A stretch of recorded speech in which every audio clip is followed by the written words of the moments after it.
हरि ओम श्री सद्गुरु परमात्मने नमः। ओम श्री हरि परमात्मने नमः। नमस्कार के साथ वंदन करता हूँ आप सभी के चरणों में। मेरे जो श्रोतागण हैं, मैं अपने आप को शास्त्र सेवक बताता हूँ। नाथबाल जो मेरे गुरु है श्रीमन नथुराम शर्मा, उसका मैं बेटा हूँ, इसलिए नाथबाल। शास्त्र सेवक नाथबाल नीला भगत। भगत भगवान के भगत होना बड़ी बात होती है, इसलिए नीला भगत ऐसा नाम रखा है। पूर्वाश्रम में मेरा नाम नीलेश मेहता था। कंप्यूटर इंजीनियरिंग मैंने किया हुआ है। पार्ट टाइम मैंने MBA फाइनेंस किया था। 13 साल IT प्रोफेशन में जॉब किया। उसके बाद मैंने 1.5 साल पहले जॉब छोड़ी है और पूर्णतः मैं धर्म और अध्यात्म के क्षेत्र में आया हुआ हूँ। और धर्म और अध्यात्म के क्षेत्र में आने का एकमात्र हेतु या आशय मेरा यह है कि मैं सनातन धर्म का ज़ोर शोर से प्रचार प्रसार कर सकूं। और देखिए, पहले के कर्म या मेरे जो भाव होंगे वो बचपन से ही मुझे धर्म और अध्यात्म के प्रति खींच के लेके आए हैं। मेरा जब जन्म हुआ था महुआ में, तब मेरी बुआ जो है वो मुझे भीड़भंजन महादेव मंदिर, हवेली मंदिर वहाँ लेके जाती थी। जब हम छोटे बच्चे थे तब वहाँ पे स्वामीनारायण मंदिर थे, वहाँ पे हम सेवा करने के लिए जाते थे। जब सावरकुंडला में मैं पला बढ़ा, वहाँ पे जहाँ पे मैं रहता था 20-22 साल गुजारे, वहाँ पे एक माँ थी, दूधी माँ करके बुजुर्ग स्त्री, वहाँ पे हर रविवार को राम कथा करने में जाता था। तो क्या पता कि भगवान के कथा के जो गुण है या जो बीज है वो वहाँ पे ही मेरे हृदय में गिरे और अंकुरित हुए। फिर आगे चल के 12 साइंस की पढ़ाई खत्म करके मैं इंजीनियरिंग करने के लिए डिप्लोमा इंजीनियरिंग के लिए राजकोट गया। वहाँ पे होम सिकनेस फील करता था, अपना गांव छोड़ के मैं गया था इसलिए। तो वो होम सिकनेस दूर करने के लिए मैं कभी कभार रामकृष्ण मठ, रामकृष्ण आश्रम में जाता था, ध्यान मेडिटेशन करता था। मेरा एक मित्र साथ में पढ़ता था, गोरडिया भीमा, जो यहाँ सुजलोन पुणे में है, उसके छात्रालय में मैं जाता था। वहाँ पे गीता पढ़ता रहता था। उसने मुझे गीता दी थी, वो गीता से मुझे बहुत शक्ति प्राप्त हुई थी। तब मैंने पहली बार ऐसे गीता पढ़ी थी।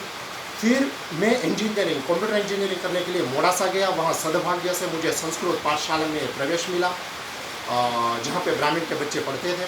तो वहाँ पे मैं रहते हुए वहाँ पे दोनों समय आरती, मंत्र, प्रार्थनाएं होती थी। उसका बहुत ही अच्छा मानस पटल पर प्रभाव हुआ।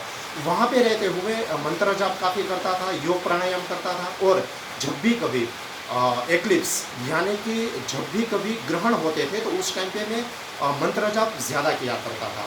अब उसी समय मेरा छोटा भाई जो भावेश मेहता है, पंडित के काम करते हैं पूना में, उसका प्रवेश दाखिले के लिए मैं और मेरा दोस्त मिहिर पंड्या, हम दोनों बिलखा गए थे। ये बिलखा एक बहुत पवित्र जगह है, जो परम पवित्र गिरनार जो पर्वत है उसकी गोद में बसा हुआ यह छोटा सा गांव है, जहाँ पे मेरे गुरु श्रीमन नथुराम शर्मा, उनका आश्रम है। वहाँ जब हम गए तब वहाँ पे आह्लादक परम पवित्र आध्यात्मिक शांति का मैंने अनुभव किया। वहाँ पे गुरु जी की जो प्रतिमा थी उनके दर्शन किए। फिर पुस्तकालय में गया, वहाँ से पुस्तक देखे, खरीदे और वहाँ पुस्तक के अभ्यास से आध्यात्मिक उन्नति हुई। और फिर आगे जाके मैंने वहाँ से दीक्षा प्राप्त की, मतलब मैं दीक्षित हो गया। इसीलिए मैंने नाथबाल नाम रखा है। अब आगे चल के इंजीनियरिंग खत्म करने के बाद मैं पुण्य नगरी पुणे में आया। यहाँ पे IT प्रोफेशन 13 साल मैंने IT में काम किया। यहाँ काम करते करते मेरा छोटा भाई जब यहाँ पे आश्रम में पढ़ाई खत्म करके यहाँ पे आया, तो छोटे भाई के साथ हर शनि रवि को मैं सत्यनारायण की कथा, यज्ञ, पूजा, सत्संग करवाने के लिए चला जाता था। कभी कभार पूजा के लिए छुट्टियाँ लेता था। और यहाँ गुजराती समाज में लोग बहुत ही धर्म प्रेमी लोग हैं। तो यहाँ के धर्म प्रेमी लोगों के बीच मैंने 2 बार श्रीमद् भागवत कथा की। एक जो गुजराती श्रेष्ठी है उनके घर जाके मैंने राम कथा की। और हर साल ओखाहरण की कथा चैत्र मास में, जो श्रीमद् भागवत पुराण का एक भाग है, वो ओखाहरण की कथा मैं हर साल चैत्र मास में यहाँ किया करता आया हूँ।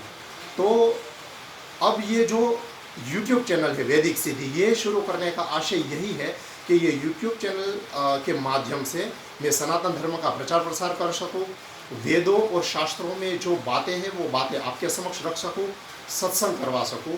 और यह सारी चीज़ें मुझे अभी मेरे जो जीवंत गुरु है श्री जेठालाल पंड्या, सावरकुंडला में रहते हैं, उनसे मैंने दीक्षा 2 महीने पहले प्राप्त की है और उन्होंने बताई हुई जो साधना है वो अभी मैं कर रहा हूँ। और उन्हीं का आदेश था कि तू अब सनातन धर्म और हमारे जो शास्त्र है उनका प्रचार प्रसार अच्छे से तू शुरू कर। तो अब कोविड कोरोना के चलते लोगों के बीच में जाके ये करना अभी शक्य नहीं है, तो आप लोगों से मैं कैसे मिल सकूं और ये कथा मैं कैसे कर सकूं, तो उसी के लिए मैंने ये डिजिटल सोशल मीडिया ये माध्यम पसंद किया है। और यह वैदिक सिद्धि माध्यम से मैं अब सारी कथाएं, शास्त्र में दी हुए सत्संग, वास्तुशास्त्र, ज्योतिष शास्त्र और जो भी योग के भी गुणतम रहस्य है वो रहस्य मैं आपके समक्ष लाके आपके समक्ष रखूँगा।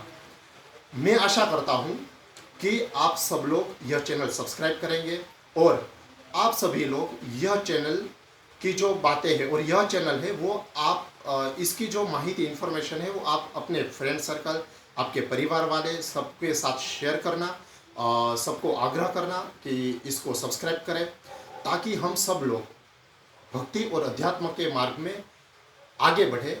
और यह कोरोना, जो कोरोना काल भी हम बोल सकते हैं, इस काल में हम साथ में मिलके भक्ति, सत्संग और श्रवण यह सब साथ में मिलके कर सके। एक छोटी सी चीज़ बता के मैं विराम लूँगा। परम पवित्र चैत्र मास अभी 2 दिन के बाद आने वाला है। यह नया साल भी नए साल के तौर पे हम इसको मनाते हैं। तो इस चैत्र मास में संपूर्ण श्री रामचरितमानस कथा मैं करने जा रहा हूँ, उसका मास पारायण करने जा रहा हूँ। और इनका एक एक दिन का सत्संग जो है वो इसी YouTube चैनल पे मैं रखूँगा। तो आप सभी से प्रार्थना है कि आप सभी भी इनके साथ जुड़िएगा और हर रोज़ आप रामचरितमानस का जो भी पाठ है वो आप श्रवण कर सकेंगे। यह मेरा पहला वीडियो था।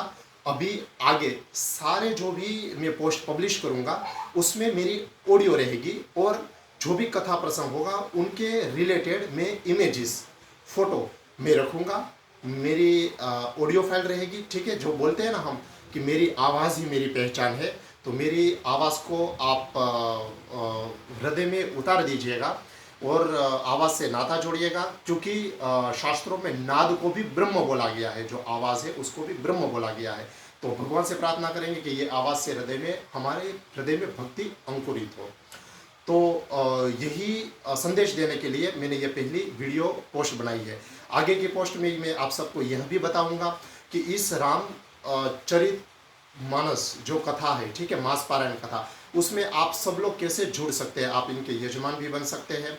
आप अपने जो बच्चे हैं, आपके खुद के या आपके माता पिता के जो भी बर्थडे है, जन्म दिवस, उनका भी आप सेलिब्रेशन अगर करना चाहते हो, उसके पीछे आप कुछ दान देना चाहते हो तो यह भी आप कर सकते हैं। कोई पितृ आपके कुटुंब में है, जो भी आपको छोड़ के गया है, उसके लिए भी अगर आप कुछ करना चाहो तो आपके गोत्र के साथ वो डिटेल आप हमें भेज सकते हैं। वो सारी चीज़ें मैं आपको व्हाट्सएप के थ्रू, वीडियो ऑडियो के थ्रू या यूट्यूब में मैं पब्लिश करूँगा। मेरी फेसबुक पेज पे भी मैं पब्लिश करूँगा। तो फिर से एक बार आप सभी के चरणों में नमन वंदन करते हुए मैं आप सबसे अभी विदा लेता हूँ। मेरी वाणी को विराम देता हूँ। अब हम सब लोग आगे की पोस्ट में रामचरितमानस के कथा सत्संग में हम सब इकट्ठा होंगे, मिलेंगे और ऐसे ही हर रोज सत्संग, हरि कथा श्रवण करते रहेंगे। ओम शांति शांति शांति।